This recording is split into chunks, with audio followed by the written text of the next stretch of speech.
بسم اللہ الرحمن الرحیم۔ السلام علیکم ورحمۃ اللہ۔ نجران نامی علاقے کا ایک وفد جو 60 افراد پر مشتمل تھا، اس میں 14 سردار تھے اور 3 قوم کے بڑے مقتدی و پیشوا آدمی تھے۔ ان 3 میں سے ایک ابو حارثہ بن علقمہ تھا، جو عیسائیوں کے تمام علماء اور پادریوں کا پیشوائے اعظم تھا۔ عیسائی حکمران بھی اس کی عزت کرتے تھے۔ یہ تمام لوگ عمدہ اور قیمتی لباس پہن کر بڑی شان و شوکت سے سرکار دو عالم صلی اللہ علیہ وسلم سے مناظرہ کرنے کے ارادے سے آئے۔ جب یہ مسجد نبوی شریف میں داخل ہوئے تو حضور اقدس صلی اللہ علیہ وسلم اس وقت نماز عصر ادا فرما رہے تھے۔ ان لوگوں کی نماز کا وقت بھی آ گیا اور انہوں نے بھی مسجد نبوی شریف میں ہی مشرق یعنی بیت المقدس کی طرف منہ کر کے اپنی نماز شروع کر دی۔ نماز کے بعد نبی کریم صلی اللہ علیہ وسلم سے گفتگو شروع کی۔ سرکار دو عالم صلی اللہ علیہ وسلم نے فرمایا، تم اسلام لے آؤ۔ انہوں نے جواب دیا، ہم آپ سے پہلے اسلام لا چکے ہیں۔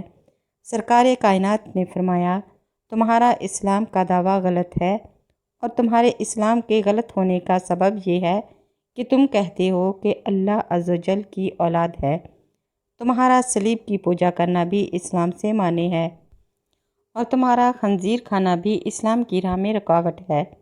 اس کے جواب میں انہوں نے کہا کہ اگر حضرت عیسیٰ علیہ السلام خدا کے بیٹے نہ ہوں تو بتائیے ان کا باپ کون ہے؟ پھر وہ سب بولنے لگے۔ حضور اکرم صلی اللہ علیہ وسلم نے فرمایا، کیا تم نہیں جانتے کہ بیٹا باپ سے ضرور مشابہ یعنی ملتا جلتا ہوتا ہے؟ انہوں نے اقرار کیا۔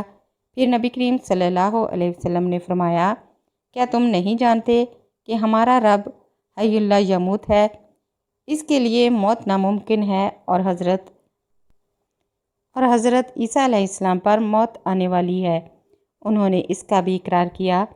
پھر تاجدار رسالت صلی اللہ علیہ وسلم نے فرمایا، کیا تم نہیں جانتے کہ ہمارا رب بندوں کا کارساز ہے، ان کی حقیقی حفاظت کرنے والا اور روزی دینے والا ہے؟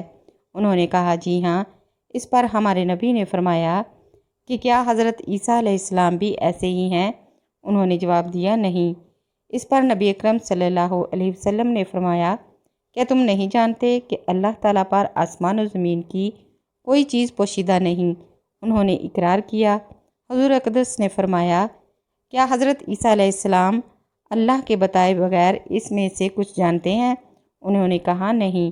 رسول اکرم صلی اللہ علیہ وسلم نے فرمایا، کیا تم نہیں جانتے کہ حضرت عیسیٰ علیہ السلام حمل میں رہے اور پیدا ہونے والوں کی طرح پیدا ہوئے، اور بچوں کی طرح انہیں غذا دی گئی اور وہ کھاتے پیتے تھے، اور ان میں بھی بشری تقاضے تھے؟ عیسائیوں نے اس کا اقرار کیا۔ اس گفتگو پر حضور اکرم صلی اللہ علیہ وسلم نے ارشاد فرمایا، ان تمام چیزوں کے باوجود پھر حضرت عیسیٰ علیہ السلام کیسے خدا ہو سکتے ہیں جیسا کہ تمہارا گمان ہے؟ اس پر وہ سب خاموش رہ گئے اور ان سے کوئی جواب نہ بن سکا۔ اس پر سورہ آل عمران کی شروع سے لے کر تقریباً 80 آیتیں نازل ہوئیں۔